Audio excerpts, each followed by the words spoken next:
Hello viewers, আসসালামু আলাইকুম। চলে আসলাম আপনাদের সামনে আরেকটি ভিডিও নিয়ে।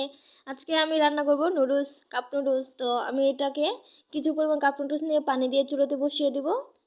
বসিয়ে দেওয়ার পর এক্ষেত্রে আমি আরও দুটো আলু কুচি করে কেটে দিব, দিয়ে এটা আমি সিদ্ধ করে নেব।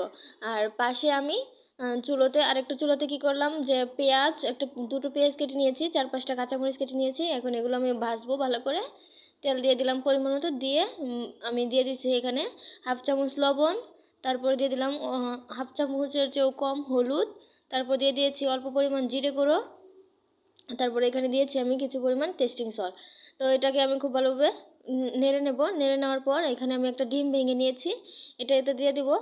দিয়ে আমি এটাকে খুব জোরে করে ভেজে নেব। ভেজে নেওয়ার পর ওইদিকে আমার নুডলসগুলো সিদ্ধ হয়ে গেছে। এখন আমি নুডলসটা এখানে ঢেলে দেবো। নুডলস আর আলুটা সিদ্ধ হয়ে গেছে।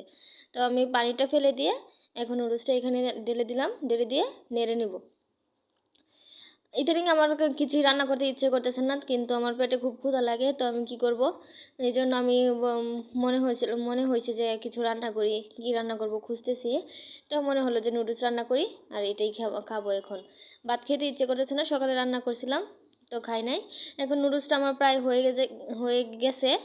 এখানে আমি নুডলসের এক প্যাকেট মশলা দিয়ে দিলাম। তারপর আমি একটা খেয়ে দেখলাম যে লবণটা কম হয়েছে, তারপর আরেকটু লবণ দিয়ে দিয়েছি। তারপর এটাকে আমি নেড়ে নেব। 2-3 মিনিট এটাকে আমি নেড়ে নেব। আসলে আমরা সব কাজেই ফেলে রাখতে পারি আলসা লাগে এরকম ভেবে। তারপর কিন্তু পেট কিন্তু আমাদের ফেলে রাখতে পারি না, পেটে কিছু না কিছু দিতেই হয়। তো পেটের জন্য আমাদের কাজ করতে হয়, পেটের জন্য আমি রান্নাও করলাম। সো আল্লাহ হাফেজ।